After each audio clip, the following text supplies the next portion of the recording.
The Heretic, which door do you choose? Oh my God, guys, I just saw the movie Heretic. I know I'm a little bit late to the game, but I've got kids. What can I say?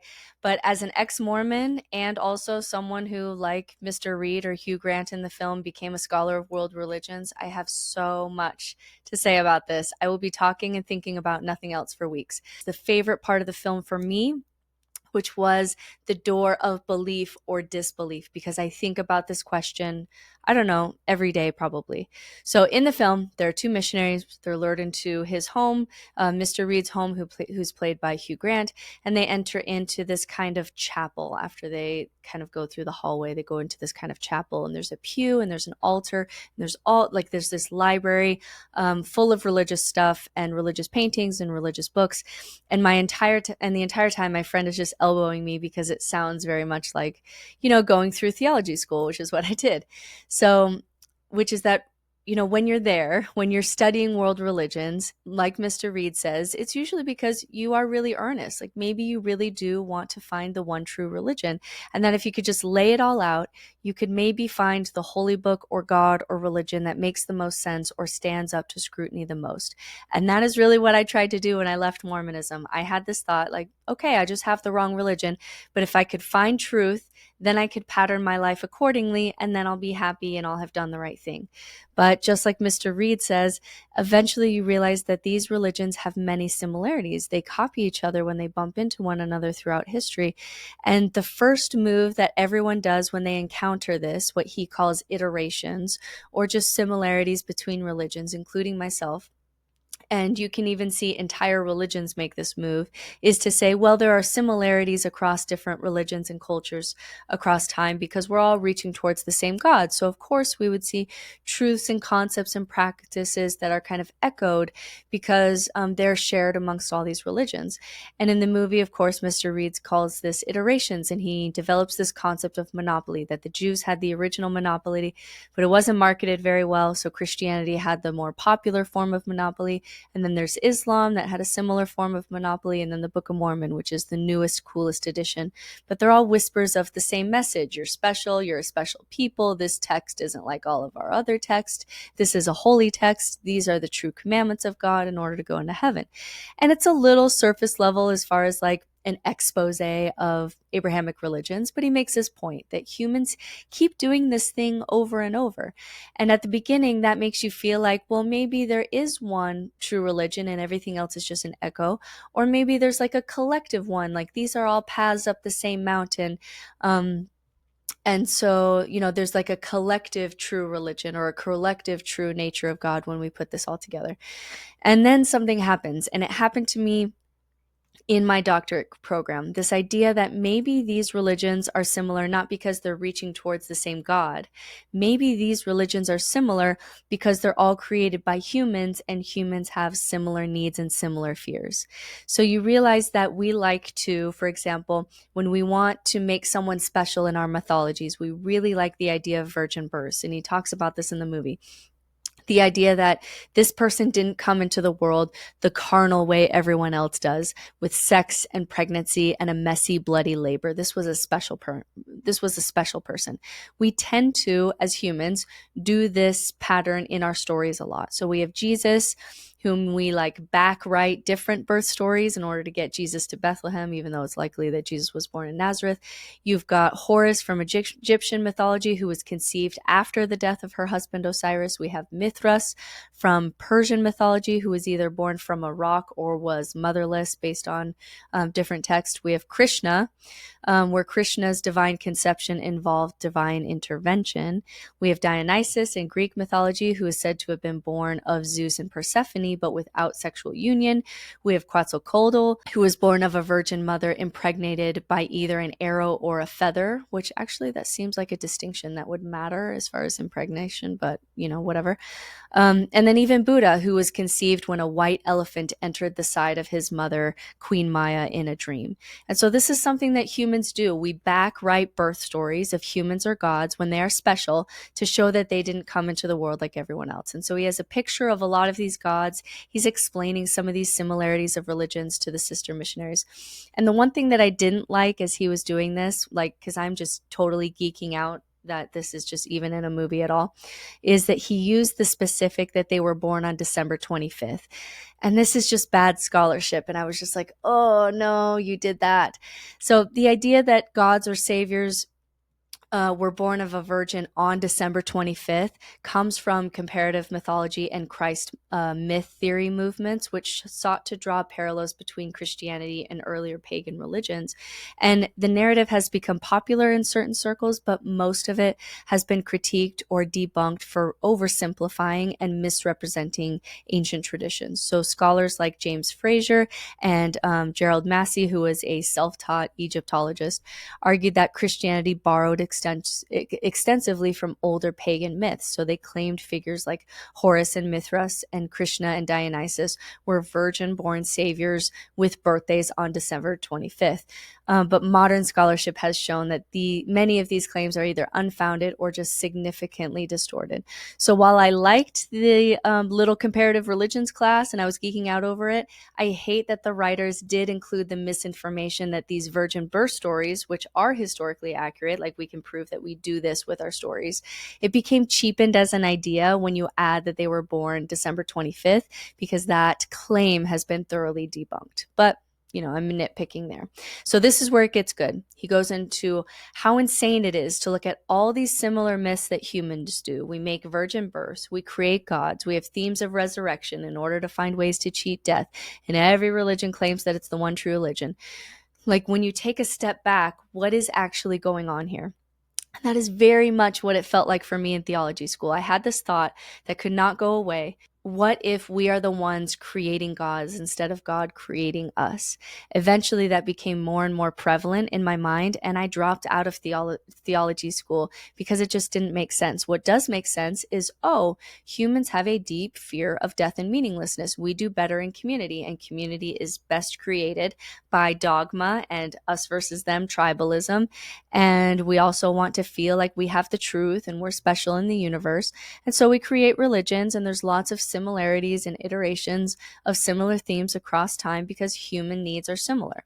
Which leads us to the door. What do we do? This is my favorite part of the entire movie. I was having a mind orgasm for this entire scene because he sets out to me the question that we are now really asking in humanity, because both options, he says, are terrifying.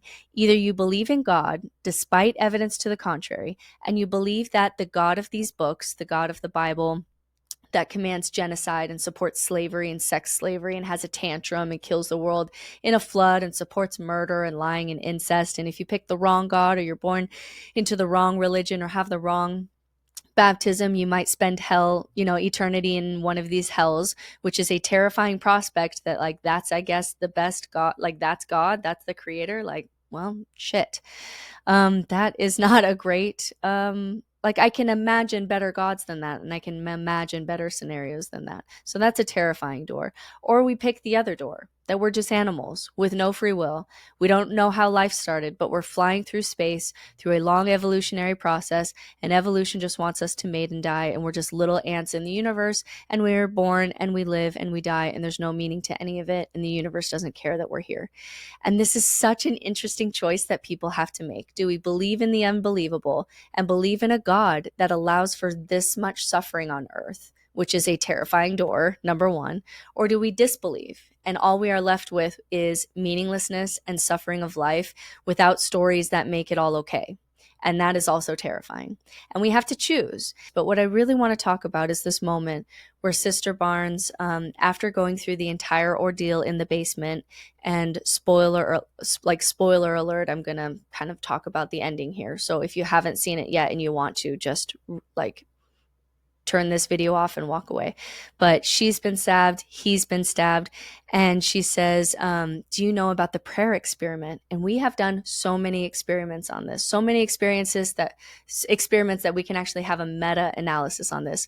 But when you pray for people, it doesn't at all improve their health or outcomes. But the point that she didn't add was that we do get a little boost when you know that people are praying for you, especially when you're praying over someone in the same room, or doing some anointing of your head or some other ritual where there's human touch. We actually do get a very short health health improvement burst from that, but only when you know it's happening. Anyway, as she's laying there, she says the most interesting thing of the entire movie, which is she knows deep down that prayer doesn't do anything. But isn't it nice? Isn't it nice in this world to do this ritual of praying for someone, of thinking of someone, of knowing someone is praying for you, even for you, Mr. Reed? And it's this moment where we get to see that deep down, maybe she doesn't believe, but she chooses to believe because isn't it a better door that we pray for each other? Isn't that better? And there's this moment where he lays his head on her, almost in this like son to mother way, where it's just nice to be prayed for. And this is a perfect situation to describe where humanity is right now, especially in the West. It's getting harder and harder to justify belief in these old gods and special books these days. It's difficult.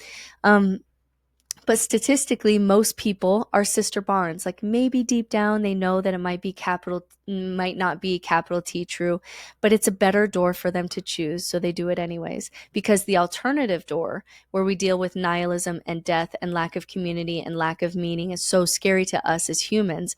We'd rather play our religious game, even if they aren't true, even if they do cause problems and religious wars, because the other door is so scary. And this is a question that I think about every single day in my work, which is that we co-evolved with religion for a reason. And what if this is the situation? Mr. Reed finally did come to the one true religion: control, power, being at the top of the food chain.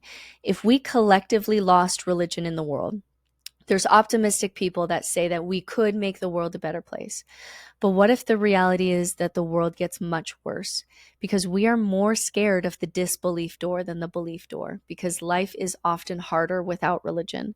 What if, which is something that I talk about, a lot all the time as an atheist with a lot of nihilistic clients, which is, what if leaving religion means we have nothing to stop ourselves from just being animals and treating each other like animals, and finding that there is only one religion, and that is control and power and survival of the fittest, and there is no morality? Because what is the morality of a lion eating a zebra? That's the brutality of nature.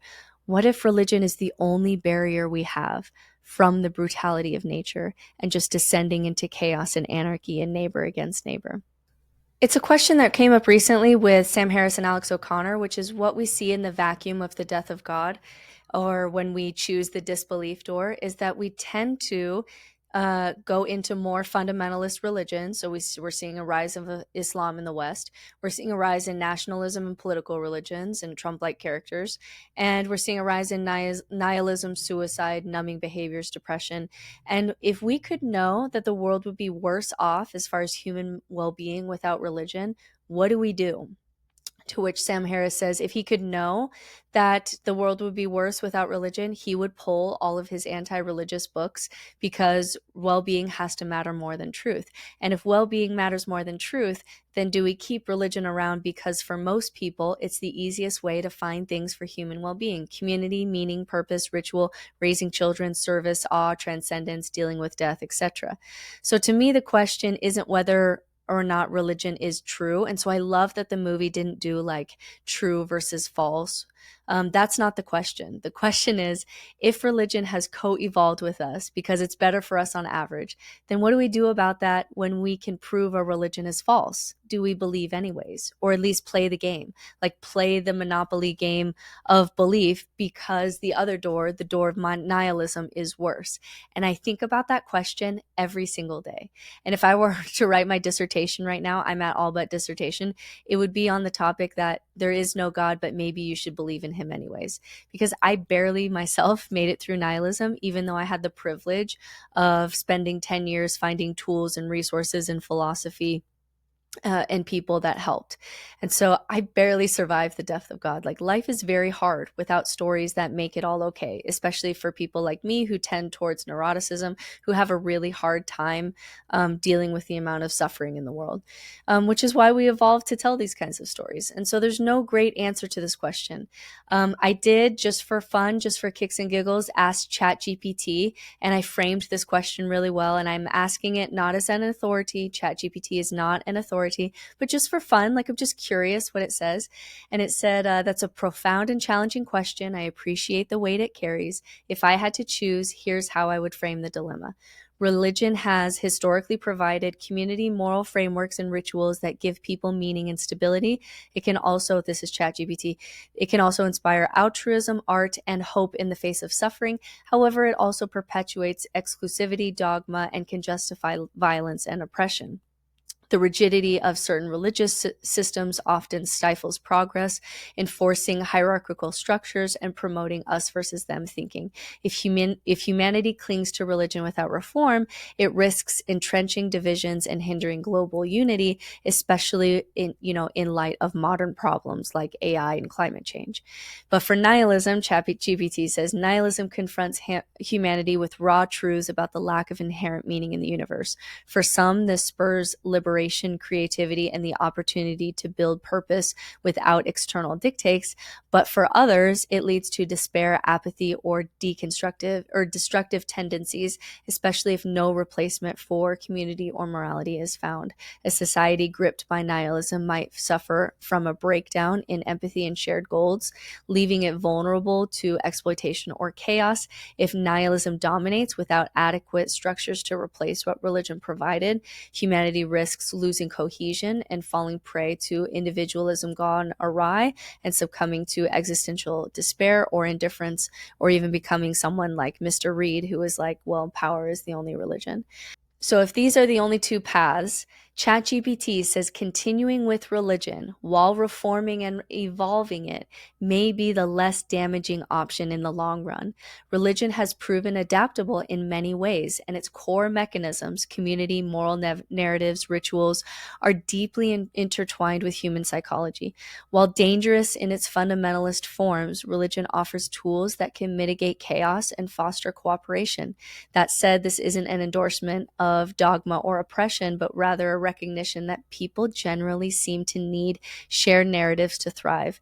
Nihilism, unless paired with robust secular frameworks for meaning and community, which secularism has really yet to live up to, could leave too many people untethered and vulnerable. So this is me now, why the door question, why the prayer situation in the movie is so poignant, is so meaningful for conversations today, because the question is no longer, can I prove that my religion is the one true church? Like, we can't really do that, at least not with intellectual honesty. The real question of our time is, what do we do when secularism hasn't been able to, or perhaps isn't capable of, doing what religion can do as far as community, story, art, meaning, resources for children, all of that. If we can only do that when we have collective myths or stories that bring together people and resources and churches and third spaces, and secularism can't do that, what do we do about that? So the question is, even if I could, and I honestly think that I can, prove something like Mormonism isn't the one true religion, it's a new religion with a lot of historical documentation. I really think that I can do that if I have enough time to sit down with someone and do it. The question is, should I? Especially if their life may get worse. Like, there's a reason that we co-evolved with religion. We do better with it than we do without. So the movie doesn't answer the question, and I don't have an answer to the question, but I do think it was a great way to frame the conversation. And I'll be thinking about this movie for a long time. I think I'm going to go see it again because I'm sure I missed lots of little nuggets, especially with the historical references and pictures and symbolism throughout the movie. What I can say is that as an atheist spiritual director in my tiny corner of Idaho, I'm a part of answering this question from both sides. I want religion to get better for the people in it, including my own family members that are still Mormon, who would be better off perhaps with religion. My dad, I think, is going to be better with religion. I think he doesn't have the tools to build community without it. My brother, who's an addict, who found religion as part of his sobriety, statistically, for him to go through nihilism would be an incredible threat to his sobriety. So I want religion to get better for the people that are in it, and people, including people that I care about. And I'm a part of, a lot of conversations on the ground about things like religious trauma and what religions can do to become healthier. I just spoke at a Nazarene university just this week about religious trauma and what religions can do to become healthier. So I'm a part of those conversations. Religion has to get healthier and evolve and become more of what we need it to be today. And also, I'm a part of creating secular alternatives that individuals can build into their lives, things like ritual and community and meaning and purpose and awe. And we can build that from the ground up according to your own core values and your authenticity, and have all the benefits of religion without the downsides. Because what I do know is that the most dangerous thing for humans is the extremes of religious fundamentalism and the extreme of the suicidal shooter style nihilism. And this is why I love the Jordan Peterson Sam Harris debate, is because it got a lot of attention for a debate because I think it's the conversation of our time. Sam Harris fears fundamentalism and Jordan Peterson fears nihilism. They're both aware of kind of the dangers of the extreme and that we thrive best in the middle. And so I think we have to kind of, rather than do one or the other, it's almost like we have to do both. Like religion is going to be around. And so can we make religion healthier for the people who are in it? And can we provide secular alternatives so that you don't have to believe in the unbelievable to get these things? So for more on no nonsense spirituality and how to find that balance in your own life and have that be healthy for you, check out my websites for links to my book, No Nonsense Spirituality. I also have 50% off all of my courses right now with the code BRACES because my kid needs braces. So check out my available courses on religious deconstruction, nihilism, mortality and death, shadow work and inner child work is my brand new course, and anything that you might need for your spiritual journey, because no matter what door you choose, whether you choose a spiritual practice that is more religious or you choose the disbelief door, in the movie, it goes to the same place. And it kind of does go to the same place, which is that you're a human with needs, and there are better and worse ways for you individually and for us collectively to address those needs. So check it out, code BRACES, and check out my 2 other videos that are coming. So subscribe here so that you can check out my 2 other videos that I will have on the Heretic, because this movie was too interesting for just one video. So I will do more on the Mormon aspect, and especially I want to dive into like the Dante Mormon temple, Persephone, this archetype of descent into hell. I want to do a whole video on that too. So stay tuned for that as well.